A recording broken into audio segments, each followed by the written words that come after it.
गूडर में तो उस समय कक्षा 8 तक का स्कूल था। बाद में खिंडाना पड़े आकर के, और फिर बसई पड़े, और फिर बीएससी के लिए शिवपुरी गए पढ़ने के लिए। और लेटर लेके हम तैयार हुए तो माँ रोने लगी, क्योंकि बड़े भाई तो अलग हुए थे पहले से। पिताजी को पैलेस का हल्का झटका था। हमने कॉल लेटर लेके उसी समय चूल्हे में फेंक दिया। तो माँ के कुछ संस्कार भी थे, माँ पढ़ी लिखी थी नहीं, तो माँ को हम प्रथमानी पढ़ के सुनाते थे। तो 19 साल की उम्र से तो हम प्रवचन करने लगे मंदिर में। मंदिर की धोती पहन के शास्त्र पढ़ते थे शाम के टाइम। 5 साल पूरे हुए, हमारे परिणाम खराब हुए कि हमें शादी करना है। बाबू भाई हमको बुला लेते थे तत्वार सूत्र का पाठ करने के लिए 10 अक्षर में। फिर बाबू भाई ने जो है हमको गुरुदेव से ब्रह्मचर्य दिलाया। फरवरी जहाँ तक 75 है, अब तारीख भूल गए हम। और फिर धन्नालाल जी बुजुर्ग बहुत हो गए थे, तो मुझे जो है गुरुदेव के हाथ से फूलचंद झांसी की पगड़ी बड़ोदरा पंच कल्याणक रखी मेरे सिर पर, गुरुदेव ने अपने हाथ से, कि आज से अभिनंदन जी प्रतिष्ठाचार्य है। जय जिनेंद्र। हमें बड़ी प्रसन्नता है कि आज हमारे नागपुर में देश की जानी मानी हस्ती, एक ऐसे व्यक्तित्व जिन्होंने पूरे समाज को अपना पूरा जीवन समर्पित किया है, आज भारत में, और भारत ही नहीं अपितु विदेश में ऐसे अनेक जिन मंदिर हैं जहां जो जिन प्रतिमाएं विराजमान हैं वह आपके प्रतिष्ठाचार्यत्व में विराजमान हैं। आपने अपना पूरा जीवन जिन शासन की आराधना और प्रभावना में लगा दिया है। चलिए मिलते हैं हम ऐसे व्यक्तित्व से जो कि आज नागपुर पधारे हुए हैं। आपका जन्म 2/11/1947 में हुआ है और आपका जन्म स्थान है गूरड़, जो कि खनियाधाना के पास है, जिला शिवपुरी और मध्य प्रदेश।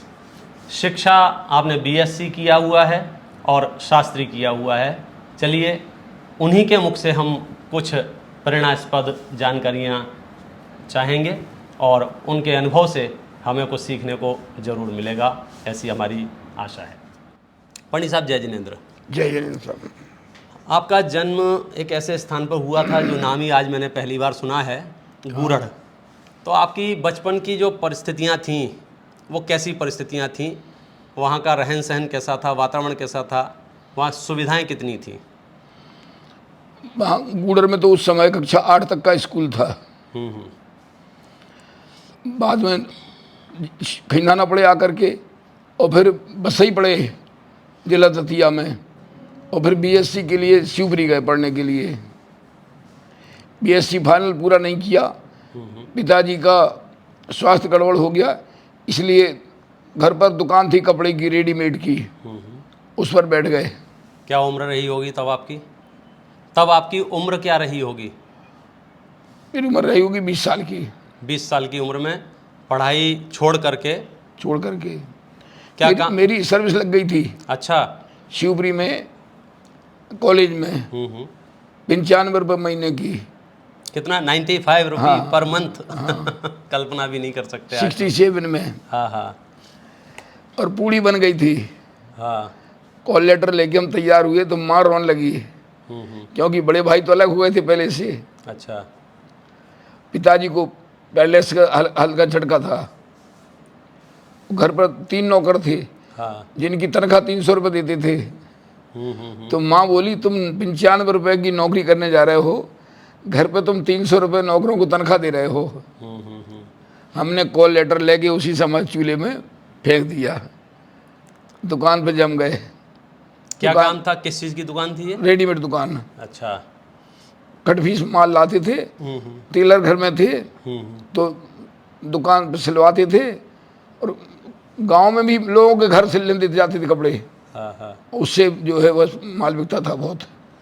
खनियाधाना में तहसील में नंबर 2 की दुकान थी उस समय हमारी। क्या नाम से थी? नाम हम तो कुछ दे नहीं। ऐसी कितने साल हो गए? नहीं, बहुत समय हो गया से। अपन बात कर रहे हैं आपका जन्म 47 मतलब जब भारत का आज़ाद हुआ था। ये वही सन है। इस मेरा वैसे एक्चुअल जो है कार्तिक वदी चौथ सम्मत 2004 है। अच्छा। ये उस समय तो निकाला है, अब डेट वगैरह हो सकता आगे पीछे हो। बराबर है। तो आपने बीएससी करने के बाद घर में वापस दुकान पे बैठ गए पिताजी के साथ में जी। और फिर एक बार हम रेडीमेड माल बेचने गए, संक्रांति पर मेला भरता है, वहाँ से 10-12 किलोमीटर दूर होगा पनरिया। तो हम गए थे गाड़ी, बैलगाड़ी लेके माल भर करके बेचने के लिए। पिताजी हमें लड़की देखने झांसी गए थे।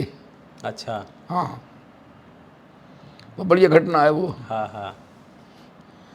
हम वापस आए माल बेच करके। हम पिताजी को नन्ना बोलते थे। हम कहा नन्ना कहाँ गए भाई से, हमने कहा। सर्दी का समय था, जनवरी का महीना, 16-17 जनवरी होगी लगभग, अब ध्यान थोड़ी है। बोले लड़की देखने गए झांसी, मतलब हमारे बहनोई और पिताजी दोनों। हमें मालूम पड़ा वो लड़की तो उसके ना तो पिताजी है, ना भाई है, ना बहन है, अकेली माँ है। हमने माँ से कहा हमें नहीं करना ऐसी लड़की के साथ शादी। क्यों, क्या दिक्कत थी? हमने कहा ना तो कोई भाई, ना बहन, ना पिता, ना चाचा, कोई है ही नहीं, अकेली माँ है। और उल्टा है, आजकल तो बोलते हैं शांति रहेगी।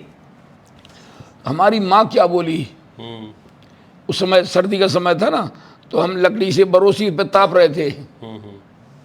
माँ बोली भैया इससे अच्छा और क्या होगा।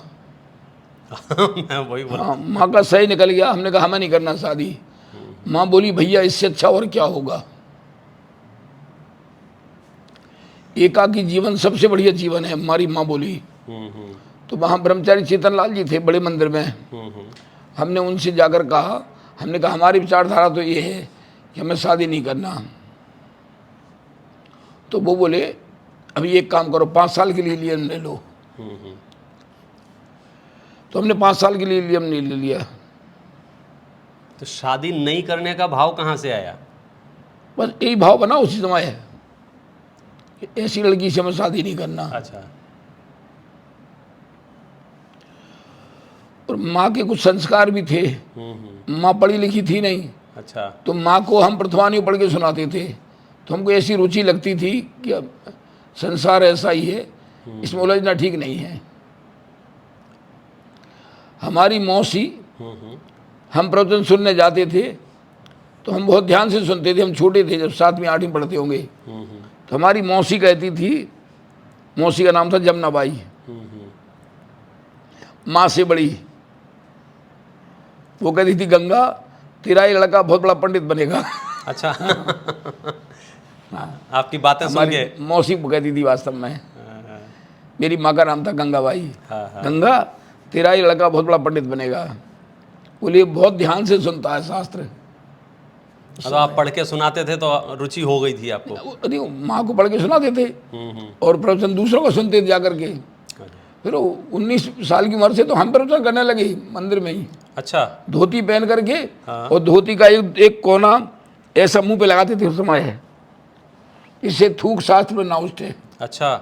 मंदिर की धोती पहन के शास्त्र पढ़ते थे। शाम के टाइम मंदिर की धोती पहन के शास्त्र पढ़ते थे। हाँ। उस समय शास्त्र क्या, प्रथमानी पढ़ते थे बस। हाँ हाँ हाँ। तो शास्त्र पढ़ने की परंपरा पहले मंदिर के कपड़े पहन के शास्त्र पढ़ना है। हाँ, ये थी परंपरा पहले, मंदिर की धोती पहन करके शास्त्र पढ़ो, गादी बैठ करके।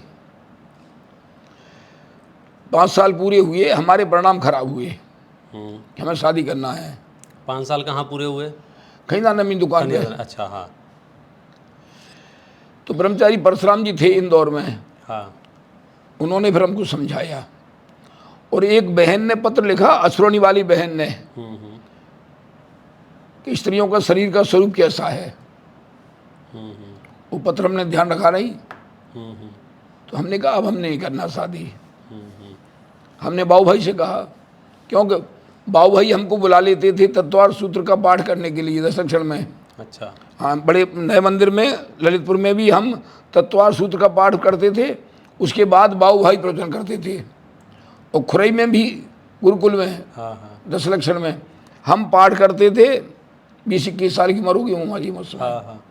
और बाबू भाई प्रवचन करते थे। तो आप तो खनिया धाना में और बाबू भाई गुजरात में ना, वो सोनगढ़ हम जाते आते रहते थे ना। अच्छा, आपका संपर्क हो गया था सोनगढ़ से? 69 से हम सोनगढ़ जाने लगे थे। फिर हम भोपाल पहुंच गए 72 में।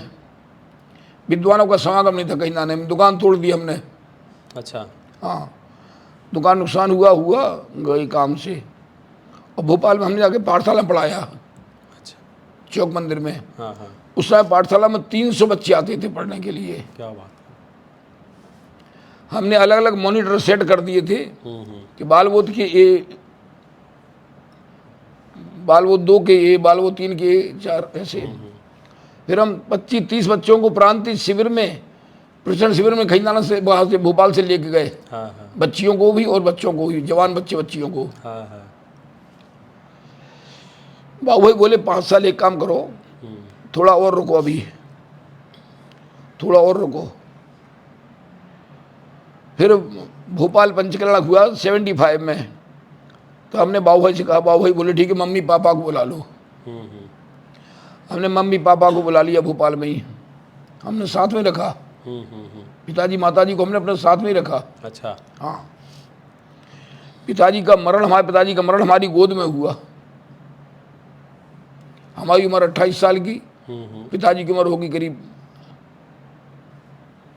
80 साल के लगभग। फिर बाबू भाई ने जो है हमको गुरुदेव से ब्रह्मचर्य दिलाया। फरवरी जहाँ तक 75 है, अब तारीख भूल गए हम। तो गुरुदेव श्री से आपने ब्रह्मचर्य लिया है? गुरुदेव श्री से। तो उनके संपर्क में कैसे आए? ना गुरुदेव, हम तो 1969 से जाने लगे थे ना सोनगढ़। मतलब आप भोपाल आए तो भोपाल से संपर्क हो गया था? भोपाल में भाई साहब मेरे हाथ में था सब पेमेंट करना पंच कल्याणक का। भोपाल में पंच कल्याणक का पेमेंट मैं करता था। भोपाल का जो पंचकल्याणक हुआ भोपाल का BHEL में। हाँ हाँ हाँ। उसका राजकोट से टेंट आया। हाँ हाँ। तमाम एक अलमारी रखी रहती थी, उसमें नोट बस मेरे हाथ में था पूरा। बहुत बड़ी घटना घट गई, बहुत बच गया वहाँ तो। भोपाल में धन्य कुमार बेलोकर स्टोर रूम में बैठे हुए थे। बोले तू यहाँ से भाग जा नहीं तो मर जाएगा। मैंने अलमारी बंद की। डालचंद जी वहाँ उस समय मंत्री थे और पंच कल्याणक के सौधर्मेंद्र भी थे। मैं वो पूजा कर रहे थे, आंग मंडल विधान की पूजा चल रही थी। मैंने उनको चाबी सौंपी और मैं तो शहर में चला आया। उस दिन बच गया। मैंने कहा तुम संभालो ये चाबी अलमारियों की। वो धन्य कुमार बेलोकर ने सूझ दी कि तुम भाग जाओ यहाँ से बस। तो ये पोस्ट आपको कैसे मिल गई? आप मतलब प्रवचन करते थे और जुड़ गए इसलिए? हाँ। ये पोस्ट कैसे मिल गई आपको, पंचकल्याणक की इतनी महत्वपूर्ण पोस्ट? ये तो क्या हुआ, मेरा गला अच्छा था। हाँ हाँ। तो गुरुदेव साहब जहाँ पंचकल्याणक होते थे वहाँ ब्रह्मचारी श्रीचंद जी मुझे माई पकड़ा देते थे। अच्छा। विधान पढ़ने के लिए, पूजन पढ़ने के लिए। और फिर धन्नालाल जी बुजुर्ग बहुत हो गए थे, ग्वालियर वाले। हाँ हाँ हाँ। तो बाबू भाई बोले नहीं आपको ही पंच प्रतिष्ठाधारी बनना है। तो मुझे जो है गुरुदेव के हाथ से फूलचंद झांसी की पगड़ी बड़ोदरा पंच कल्याणक रखी मेरे सिर पर। गुरुदेव ने अपने हाथ से कि आज से अभिनंदन जी प्रतिष्ठाचारी होंगे। अच्छा। हाँ, गुरुदेव के हाथ की रखी हुई पगड़ी मेरे सिर पर थी। क्या बात कर रहे हैं? हाँ, फूलचंद झांसी की पगड़ी ली श्रीचंद जी ने। हाँ, और बाबू भाई ने गुरुदेव को दी। गुरुदेव ने, हो सकता है फोटो होम भी हो ना भी हो, मैं तो गया नहीं। फिर हाँ हाँ। तब से बड़ोदरा पंच कल्याणक से फिर मुझे पंचकल्याणक। मतलब आप शुरू से ही प्रतिष्ठाचार्य बन गए थे? हाँ। 25 वर्ष नहीं, मैं तो उसके पहले जो है सहयोगी रहता था। हाँ हाँ हाँ। पंडित मुन्ना लाल जी थे धनगोल वाले ललितपुर में। हाँ हाँ। उनके साथ मैंने पंचकल्याणक कराया था झांसी में। ओके। और भी कराया हूँ मैंने, ध्यान नहीं, करगुआ में। नहीं, मैं तो वापस फिर से पूछूंगा। गुरुदेव श्री ने आपको पगड़ी पहनाई, ये सब हुआ, पहली रुचि आपको गुरुदेव श्री की कहाँ से मिली? क्योंकि इस क्षेत्र में मैं 1969 में सोनगढ़ गया था। सोनगढ़ गए थे? हाँ। कैसे? यात्रा करने, गिरनार जी की यात्रा करने। मैं वही। तो ब्रह्मचारी चेतन लाल जी भी थे। हाँ। मैं था। तो ब्रह्मचारी चेतन लाल जी तो भोजन बनाने लगे अपना शोध का। हाँ। मैं धोती पट्टा पहने था पूजन का। हाँ। गुरुदेव ने प्रवचन के बाद में आहार को गए गुरुदेव। अब प्रवचन में हम बैठे थे, हमें समझ में आई नहीं गुरुदेव की गुजराती भाषा। गुरुदेव आहार करके आए तो मैं ऐसे चित्र पढ़ रहा था, वो वाक्य लिखे हुए पढ़ रहा था। हाँ हाँ। तो गुरुदेव ने मेरे कंधे पे हाथ रखा। हाँ हाँ। छोटी उम्र थी मेरी, 22-23 साल की उम्र। हाँ हाँ। कंधे बोले कहाँ से आया जी, सब पूछा गुरुदेव ने। तो गुरुदेव कहने लगे कुछ समझ में आया प्रवचन? मैंने कहा साहब कुछ समझ में आया। धीरे धीरे फिर जो है बस ऐसे जान लगे, हम वहाँ जान लगे। तो रुचि वैसे बढ़ गई थी बस धीरे बस तो अध्यात्म वहाँ की। से जुड़ गए थे। और खैनाना मैंने सन 72 में शिविर लगाया। धन्नालाल जी, हाँ हाँ ज्ञानचंद जी हाँ, हाँ। और पंडित रतन चंद जी, तीनों को ले गए थे हम। खैनाना में शिविर लगाया बड़े मंदिर में। हाँ हाँ उस समय ज़्यादा विरोध नहीं था किसी प्रकार का, हाँ, बहुत बढ़िया रहा। फिर 2 बार तो शिविर लग चुका वहाँ पर बड़े मंदिर में। इस प्रकार से वहाँ तो आपको 5 साल और रोक दिया हाँ कि 5 साल और रुको। हाँ, सन 75 में हमको बोले अब ले लो आप ब्रह्मचर्य। और गुरुदेव श्री के हाथ से आपने ब्रह्मचर्य लिया। गुरुदेव हमारे साथ उस समय 7 जोड़ों ने ब्रह्मचर्य ओढ़ लिया था। अच्छा। दीक्षा कल्याण का दिन था BHEL मंदिर का। फिर 77 में हम जयपुर गए। हमारी भोपाल में दुकान थी टेलरिंग की, बहुत अच्छी दुकान चलती थी। हाँ हाँ बहुत अच्छी दुकान चलती थी टेलरिंग की। यहाँ तक कि हम कटिंग करके मुसलमानों के घर में जाते थे, सिलाई की औरतें उनकी सिलती थी। अच्छा। हाँ, उन्हीं घर से सिलवा के लाते थे कपड़े। और ईद पर तो इतनी भीड़ होती थी क्योंकि हमें कपड़ा लेना ईमानदारी से हाँ हाँ हाँ और टाइम पर देना सबको। बराबर है। बहुत अच्छी दुकान चलती थी हमारी। लेकिन बाबू भाई जी आए और बोले क्यों सड़ रहे हो यहाँ पर, तुम्हारे लिए विद्यालय खोला है। हमें यही जानना चाहता था ना, जयपुर कैसे गए। यही बोले बाबू भाई, हाँ। यहाँ क्यों सड़ रहे हो, तुम्हारे लिए विद्यालय खोला है तो विद्यालय में जाओ। हमने अपना फर्नीचर वगैरह सब बेच दिया, दुकान ही बंद कर दी। बाबूलाल जी मधुर थे बीना वाले, हाँ हाँ उन्होंने अखबार में निकाला था कि लोग तो बड़ी मुझसे दुकान जहाँ पाते हैं। और एक युवक ने संस्कृत पढ़ने के लिए अपनी 5 साल की जमी हुई दुकान बंद कर दी। बड़ी बात है। हाँ, 28-29 साल की उम्र होगी हमारी उस समय हाँ। भोपाल में। और हम चले गए जयपुर पढ़ने के लिए। मतलब पहले बैच के पहले विद्यार्थी। पहले बैच के विद्यार्थी हम। पहले बैच के विद्यार्थी कहलाए। हमारे बाद में फिर अभय कुमार जी पहुंचे। अच्छा। बाबू भाई बोले अभिनंदन तो चला गया, तुम क्यों नहीं जा रहे वहाँ पढ़ने। तब फिर अभय कुमार जी बाद में पहुंचे, हमसे बाद में। अभय जी भी शायद उस समय MA कर चुके थे। हाँ, M.Com कर चुके थे। M.Com कर चुके थे। और राकेश नागपुर का तो एडमिशन हो चुका था इंजीनियरिंग में। फीस भर दी थी सब। हमारे बाद में वो पहुंचा क्योंकि उसके मामा थे सुंदरलाल जी यहाँ। हाँ हाँ हाँ। तो मामा को बहुत रुचि थी, भाई जी मामा का बहुत फोर्स था। भाई जी भी इसी बैच में थे। हाँ, के बाद में आए थे। उसी बैच के, पहले ही बैच के हैं। पहले बैच के। हमसे पहले पहुंच गए थे वो। अच्छा, वो आपसे पहले पहुंच गए थे। हाँ, हम पहुंच गए थे लगभग दशहरा के दिन। हाँ हाँ हाँ। दुकान उधारी वगैरह वसूली करी थोड़ी बहुत, फिर सामान बेचा, दुकानें मशीनें थी तो फर्नीचर था सब। उन्होंने लिखा कि जमी हुई दुकान को बंद करके चला गया संस्कृत पढ़ने के लिए एक वक्त। और फिर जयपुर में 5 साल पूरे पढ़ाई की। तब 5 साल की शास्त्री होती और थी। उस समय भी हम पढ़ाई क्या की, हम विधानों वगैरह में जाते रहते थे, बहुत कम जाते थे कॉलेज तो। अच्छा। और पहले से हमारा नाम प्रसिद्ध था। अच्छा, तिलक तो पहले ही लगा हुआ था। पहले से प्रसिद्धि थी हमारी, पहले से बहुत प्रसिद्धि थी। हाँ हाँ हाँ। तो विधानों में हमें तो लोग बहुत बुलाते थे हमें, गले की वजह से। और फिर अपना सरल रहना, समाज में खान पान सब ऐसा घुल मिल जाना, अपने का नेचर शुरू से रहा है। हाँ हाँ हाँ। ज़्यादा अपनी वो विशेष नहीं दिखाना, इस प्रकार का रहा है। तो 5 साल जयपुर से शास्त्री होने के बाद फिर इंदौर गए हम आश्रम में। अच्छा। आप ये समझो, इंदौर आश्रम के नाम से बुलाना शुरू किया हमको लोगों ने। अब दिल्ली में पहले कोई था, कुछ भी नहीं था दिल्ली में। इंदौर आश्रम के नाम से बुलाया हमको। हाँ हाँ। और फिर धीरे धीरे सब जानने लगे कि तो सोनगढ़ी है। नहीं तो समाज तो इतनी मांग रहती थी, डिमांड विधानों की। कई बार तो लगातार 4 विधान एक साथ चक्र, एक ही लगातार एक साथ मैंने हाँ, एक के बाद एक। मतलब यहाँ खत्म हुआ। अच्छा। अशोक नगर में। हाँ हाँ। और गाड़ी लेकर के आ गए केसली वाले। हाँ हाँ।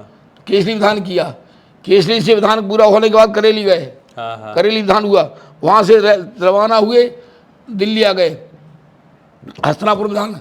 मतलब लगातार विधान रहे, कई बार तो ऐसे अनगिनती विधान किए। तो उस समय समाज का वातावरण, आपने इतनी सारी प्रतिष्ठाएं की और विरोध भी होता ही था थोड़ा बहुत। हम जो है बहुत सबसे निकलना चाहते थे हम। हाँ हाँ हाँ। निकल जाते थे हम, थोड़ी बहुत अपने को कुछ कम करना पड़े तो कर लेते थे। हाँ हाँ हाँ। हाँ, लेकिन समाज में किसी प्रकार का विरोध नहीं होना चाहिए, विवाद नहीं किया कभी, विरोध नहीं होना चाहिए, कभी झगड़े टंटे कभी झगड़े कटंटे नहीं, बिल्कुल नहीं। यानी प्रभावना का काम उसमें झगड़े हाँ किया। बस, किसी हम महाराज तो ढीले पड़ जाते थे, हम कभी कभी हाँ हाँ अगर समाज देख लिया कि ज़्यादा जोर दे रही है, हाँ, हम ढीले पड़ जाते थे। हाँ हाँ, नहीं सही बात है। समाज में विरोध नहीं होना चाहिए किसी प्रकार का। किसी महाराज ने आपका समर्थन किया? अरे 14 महाराज हमारे साथ रहे पंच कल्याणकों में। क्या बात कर रहे हैं? 14 महाराज। हमको तो सुना है कि महाराज तो विरोध। अरे शांति सागर जी तो हमारे साथ हमसे ही करवाते थे पंच कल्याणक। शांति सागर जी कौन से? अलावड़ा वाले, जो हस्त्रापुर में जिनकी समाधि हुई, अच्छा अच्छा। हमसे ही करवाते थे पंच कल्याणक। हमने उनके साथ कम से कम 15-16 पंच कल्याणक किए होंगे, शांति सागर जी महाराज के साथ? शांति सागर जी के साथ में। उन्हें पता नहीं था आप सोनगढ़ सब से? मालूम है, और वो समय सारी थे। अच्छा। समय सार पढ़ते थे, अच्छा क्योंकि महाराजों की भोजन की व्यवस्था शुद्ध हम करते थे। अच्छा। हाँ, हम बिल्कुल बराबर ध्यान रखते थे महाराज का। महाराज का सम्मान वगैरह, कितना ऊंचा पाटा वगैरह रखना, सब ये हमारा ध्यान रखता था हमारा। मतलब 14 महाराजों के साथ आपने पंचकला किए हैं? हाँ, एक शांति सागर जी का नाम लिया, और मैं तो नाम के नाम हूँ आपको तो, गन्नौर मंडी, सफीदू मंडी, हाँ हाँ, केकड़ी, अलवर, हम्म। दिल्ली में शिवाजी पार्क शाहदरा का, अशोक विहार का, विवेक विहार का, लक्ष्मी नगर का, भरतपुर का जो अलवर के पास में है, ऐसे 15-16 पंचकला किए मैंने शांति सागर जी के साथ। हमको ही बुलाते थे। मेरा नाम लिखाया उन्होंने बेदी पर, मेरठ में, मेरठ में तीर्थरानी की मंदिर में बेदी पर मेरा नाम लिखाया है। प्रतिष्ठाचार्य ब्रह्मचारी अभिनंदन जी। हाँ, मेरा नाम लिखाया है, अभी उन्होंने अभी लिखा है नाम। हाँ हाँ हाँ। उनके शिष्य धर्मभूषण जी, वे भी मुझसे ही प्रतिष्ठा कराते थे। धर्मभूषण जी दिल्ली में? दिल्ली में थे, बराबर। हाँ, मुझसे ही करवाते बस। और कौन से महाराज थे? एक निर्वाण महाराज सागर तो बहुत से थे, हाँ हाँ हाँ। अब किसी के नाम याद नहीं जाना। एक निर्वाण सागर जी थे? निर्वाण सागर के साथ मैंने पंचकला किया अशोकनगर में। अशोकनगर का? हाँ। नहीं तो फिर जब इतनी नज़दीकियाँ थीं, फिर धीरे धीरे दूरियाँ इतनी कैसे बढ़ गईं? हाँ, वो बस समय की बात है। मतलब आपने इतने महाराजों के साथ पंचकल्याणक प्रतिष्ठाएं की हैं? नहीं, और दादा रहते थे, युगल जी भी रहते थे साथ में, बड़े बड़े विद्वान सब रहते थे बराबर। मतलब पहले इतना विवाद नहीं था? कुछ नहीं, ये बाद में ज़्यादा बढ़ हाँ, गया। और क्या। हाँ, इतना दिल्ली में देखो, हंसी खेल है क्या भाई साहब।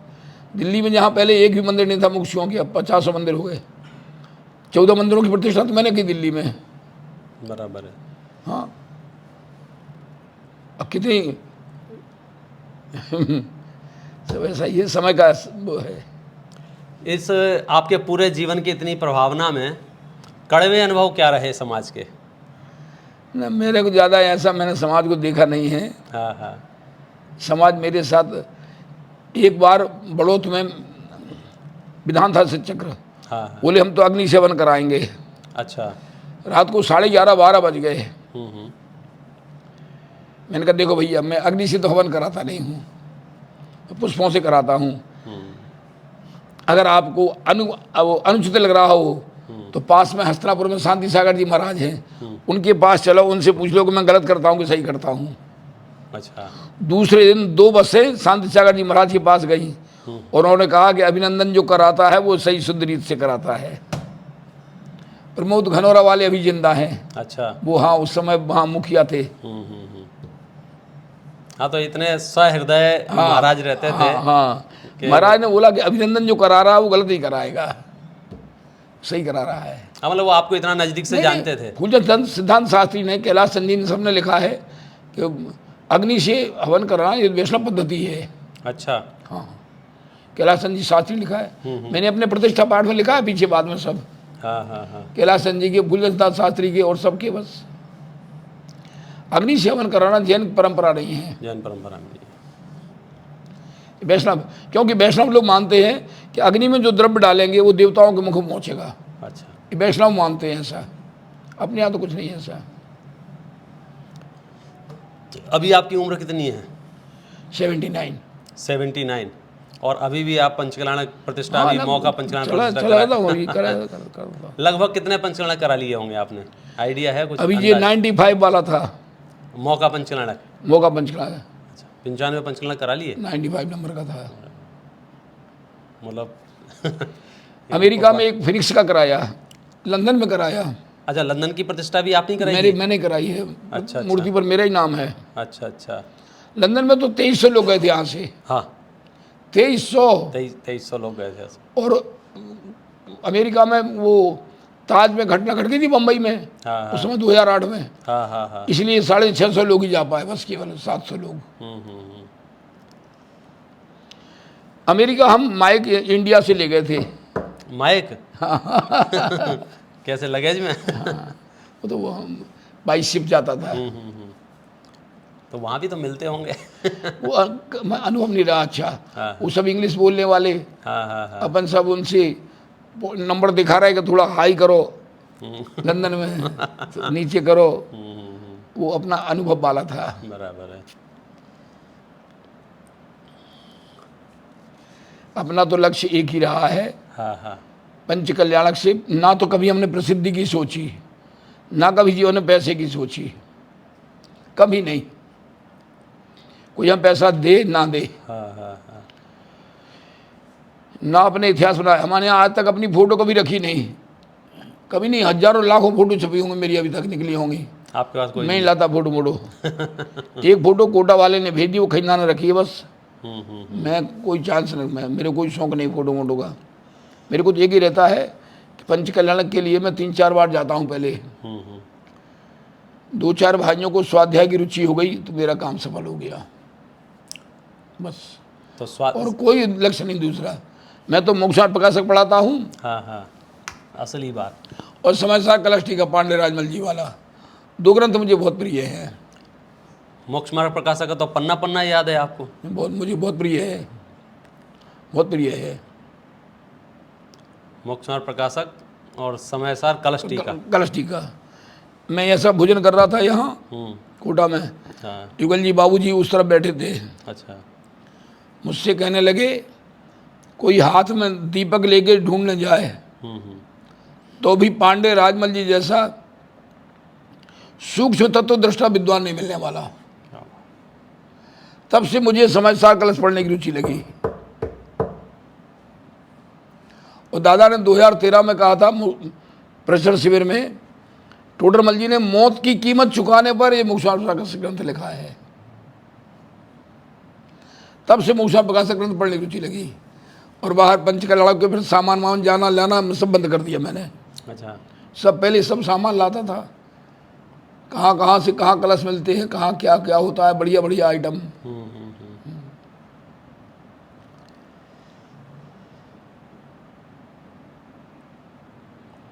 अब हमने सब सामान लाना बंद कर दिया 10-12 साल से। समाज अपने आप लाती है। बस राजकुमार ले आता है, राकेश जाता है। हाँ हाँ। ये दोनों बहुत ईमानदार आदमी हैं। राजकुमार राकेश बहुत ईमानदार हैं। पंच कल्याणकों का जो स्वरूप, आपने जब इतने सारे पंचकल्याणक कराए हैं, पहले जो पंचकल्याणक होते थे गुरुदेव श्री के अरे उस समय पंच कल्याणक में हम आपको क्या कहें, कलकत्ते में हम थे सहयोगी प्रतिष्ठाचार्य। हाँ। और भिंड वाले शिखर चंद जी थे प्रतिष्ठाचार्य। रतनलाल जी गंगवाल ने हमको बुलाया था कि अगर ये 20 पंथी आमना से कराएगा तो आप 13 पंथी से कर दोगे क्या? हमने कहा हम कर देंगे। ज्ञानचंद जी पंडित जी वित्सा वाले और हम दोनों थे, साथ साथ गए थे। वहां देखा तो उन्होंने मिशीलाल काला के बड़ी बहू उस सोधर में बने थे, शिब्बू नाम था, शिब्बू, अब नाम तो और कुछ हुआ। उससे गोबर से बेदी लिपवाई याग मंडल की। अच्छा। हम देख के वैसे ही रख गए। सुगंध दशमी के दिन धूप खेना बंद कर हमने करवाया। तो इससे दिक्कत क्या धीरे थी? धीरे इतनी परंपरा चल रही थी इतनी पहले से। धीरे धीरे हमें सहयोग मिला शांति सागर जी का। शांति सागर जी का बहुत सपोर्ट मिला हमें। हाँ हाँ। और फिर समाज को हमने समझाया। हमने कहा कितनी जीव हिंसा हो रही सोचो। हाँ, साक्षात दिखते हैं उसमें। इंदौर में हम शास्त्री करके इंदौर गए पढ़ने के लिए। इंदौर गए, आश्रम में रहे 5 साल। हाँ हाँ। वहाँ छावनी मंदिर में से 32 मूर्तियां चोरी हो गई थी। और वे मूर्ति चोरों में आपस में विवाद हो गया क्योंकि पीतल की निकली वे सब। तो एक बोरा भर करके एक पेड़ के नीचे छोड़ के चल दिए। पुलिस ने 10,000 की घोषणा की थी कि जो बता देगा मूर्ति 10,000 रुपये नाम मिलेंगे पुलिस की ओर से। तो उसमें से एक फूट गया, उसने बता दिया आकर के, तो 10,000 मिल गया उसको। तो अब क्या उन मूर्तियों की शुद्धि करके विधि विराजमान कराना था ये। तो आश्रम में से 2 ब्रह्मचारी सुखलाल जी और मिशीलाल जी जाते थे जाप करने के लिए। एक दिन मिशीलाल जी ने आके बोला, विद्या वाले थे वे, बोले भैया आज तो जो धूप में इल्ली थी। अच्छा। हाँ, हमने कहा इल्ली थी धूप में, तो फिर तुमने धूप खेई क्यों तुम? हर माला पे धूप खेना बराबर है। हम कहते जब इल्ली थी तो उन्हें धूप खेई क्यों? तब से हमने सोचा, हमने कहा जी परंपरा बंद करना है, धूप की अग्नि की परंपरा बंद करना है। ऐसे वो धीरे धीरे बस अब लगभग बंद ही हो गया। अपने मुख्य समाज में तो बंद है सब, अग्नि का काम, धूप का काम बंद है, दीपक का काम बंद है सब। शुरू में बहुत समस्याएं आई, समाज के साथ बहुत बहस होती थी। हम उनसे कहते थे भैया देखो तो बोलो। हाँ, पूज्यनाथ शास्त्री ने घटना सुनाई अपनी। बोले 10 लक्षण में हम कलकत्ते बेलगछिया में गए और वहाँ पूजन के समय में धूप के छंद में वहाँ बैसांदुर रखा रहता था अग्नि, तो धूप रखी रहती थी। हमने ज़्यादा धूप खेती, सुगंधित धूप थी बढ़िया। अब बेलगछिया के मंदिर में क्या कमी? बोले हुआ क्या, धुआं उड़ा और 2 मक्खियाँ उधर से आ रही थी, वे दोनों मक्खियाँ अग्नि में गिर के टप जल गई। बोले उस दिन से हमने धूप खेना बंद कर दिया। कैलाश चंद जी शास्त्री, फूलचंद शास्त्री, फूलचंद जी। हाँ, ये फूलचंद शास्त्री ने बताया था वहाँ पर हस्तनापुर में। हाँ। हस्तनापुर में फूलचंद शास्त्री ने बताया था। जो खड़गासन मूर्ति है ना ये राइट में, उसके नीचे है वहाँ पर। उन्होंने कहा अभिनंदन जी सही करवा रहा है, कोई गलती करवा रहा है वो। उनका भाई अपने को मंत्र पढ़ना है, मंत्र पढ़ते रहो, तुम पुस्तकों से पढ़ कर सकते हो, उसमें क्या बड़ी बात है बस।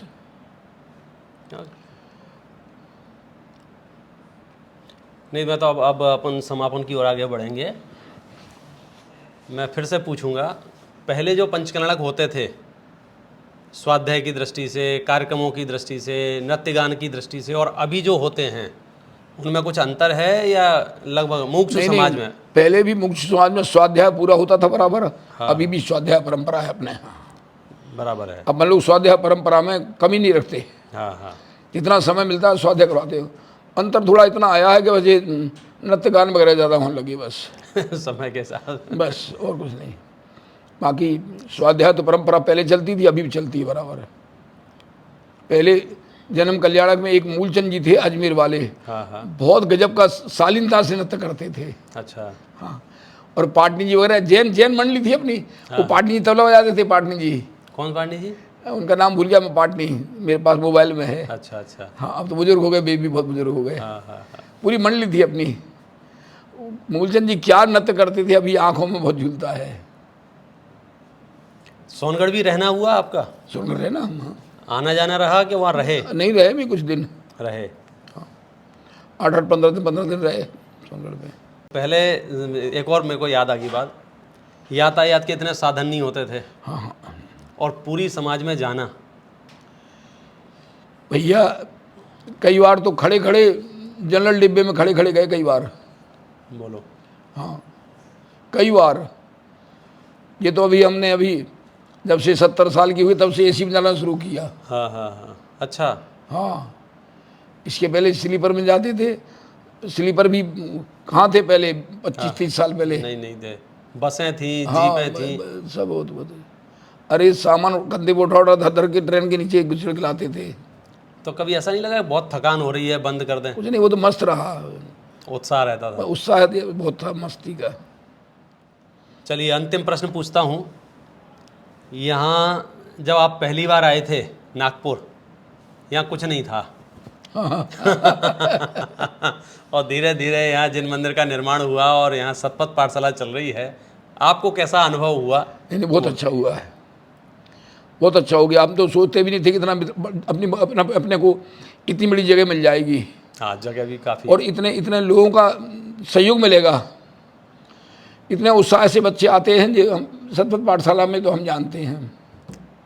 संतुष्ट हैं आप? हाँ बिल्कुल, बहुत अच्छा है। अच्छी बात है। पूरे नागपुर जिन से शासन की प्रभावना में बहुत अच्छा योगदान है। पूरे नागपुर से बच्चे आते हैं, सबको यातायात देते हैं, सबको अल्पाहार देते हैं। बहुत अच्छी बात है। 3-3.5 घंटे बच्चों की में जितना पाठशाला, पैसा लगाया है वो सबसे अच्छा है। 3.5 घंटे की पाठशाला है ये, बहुत बढ़िया। और 9 शास्त्रीय विद्वान अपना सहयोग करते हैं। ये भी एक सहज योग है अपने को, और मैं तो समझता हूँ आपका ही मंगल आशीर्वाद है। मंगल नक्षत्र में ये प्रतिष्ठा हुई, ये जिन मंदिर बहुत व्यवस्थित चल रहा है। आप कह रहे थे पश्चिम की ओर, हमने कहा निशंक हाँ, होके, हाँ, याद आया। हमने कह दिया निशंक होके तुम तो पश्चिम की ओर भगवान का मुंह कर लो, कोई दिक्कत नहीं। कई जगह 20 मंदिर हैं, हाँ, हाँ, हाँ। 20 मंदिर हैं। यही रामटेक में 7 वेदी पश्चिम की ओर है। अच्छा, हाँ बराबर है। हाँ। हाँ, उस समय समस्या आई थी। इंदौर में रामाशा का मंदिर पश्चिम की ओर है। कुछ लोग कह रहे थे कि दिशा गलत है हाँ इस मंदिर की। सब, हम तो कहा आपसे आप निशंक होकर करो, हमको तो बहुत फल फूल रहा है। कोई दिक्कत नहीं है। और अजित प्रसाद जी का भी बहुत बड़ा योगदान है। नहीं कि अपन इतनी बड़ी प्रतिमा की अपन सोच भी नहीं उस समय पाए थे। अपन को बढ़िया जो चबूतरा बना लिया, फटाफट हमने कह दिया भगवान रख लो। नहीं, रख गए, अच्छे से चल रहे हैं। अभी भी रोज पूजन प्रक्षाल होता है, बहुत रोज बढ़िया। यहाँ स्वाध्याय चल रहा है, पाठशाला चल रही है, और आगे भी योग बने तो और अच्छा गतिविधियां रहा, बढ़ाएंगे। बढ़िया रहा है। इतनी स्थान निकल आया, बोलो जी सब। ये 8वां साल है ये पाठशाला का। देखते देखते समय बीत जाता है। हमें बहुत अच्छा लगा। आज हमारे साथ बाल ब्रह्मचारी अभिनंदन जी प्रतिष्ठाचार्य महोदय हमारे साथ, कुछ उन्होंने ऐसे अनुभव बताए जो हमें प्रेरित करते हैं। अपने जीवन में उतार चढ़ाव के साथ लौकिक शिक्षा करने के बाद नौकरी लग गई, नौकरी छोड़ के घर आ गए, व्यापार बंद करके भोपाल आ गए, फिर व्यापार बंद करके जयपुर शास्त्री करने चले गए, और उसके बाद तो अपना पूरा जीवन जिन धर्म की प्रभावना में समर्पित कर दिया है। पूज्य गुरुदेव श्री के प्रभावना योग में ये जो प्रभावना हो रही है उसमें आप एक अभिन्न अंग हैं, महत्वपूर्ण योगदान है। हम पूरे समाज की ओर से आपका बहुत बहुत आभार व्यक्त करते हैं। आपने अपना समय दिया। जय जिनेंद्र। आकुल रहित होए इम निस दिन, कीजे तत्व विचारा हो आकुल रहित। आकुल रहित होए इम निस दिन, कीजे तत्व विचारा हो। को मैं कहा रूप है मेरा, पर है कौन प्रकारा हो आकुल रहित। आकुल रहित होए इम निस दिन, कीजे तत्व विचारा हो। को भव कारण बंध कहा को, आश्रव रोकन हारा हो। खिपत कर्म बंधन काहे सो, थानक कौन हमारा हो आकुल रहित। आकुल रहित होए इम निस दिन, कीजे तत्व विचारा हो। इमी अभ्यास किए पावत है, परमानंद अपारा हो। भाग चंद इमी सार जगत लख, कीजे बारंबारा हो आकुल रहित। आकुल रहित होए इम निस दिन, कीजे तत्व विचारा हो आकुल रहित। टोडरमल जी ने इसमें बहुत जोर दिया है। परमार्थ से जहां आकुलता है वहां दुख है, जहां आकुलता नहीं है तो कोई दुख नहीं है। मैंने एक वाक्य बनाया इसलिए मोक्ष मार्ग के लिए। पहले तो अतिव्याप्ति अव्याप्ति असंभव दोष रहित देव शास्त्र का श्रद्धान हो, फिर 7 तत्वों का श्रद्धान हो, अतिव्याप्ति अव्याप्ति असंभव दोष रहित, फिर इच्छाएं कम हो। क्योंकि टोटल में लिखा है दुख का लक्षण तो आकुलता है 75 पेज पर, और आकुलता तब होती जब इच्छा हो। इच्छाएं कम हो, सहज जीवन हो, आकुलता रहित जीवन हो, तो समझ लो उसने मोक्ष मार्ग को देख लिया है। ऐसा मेरा मानना है। यही मोक्ष है वास्तव में। आकुलता नहीं है किसी प्रकार की, यही मोक्ष है। वो तो रहने का स्थान विशेष है ऊपर, तो वहां। जय जिनेंद्र।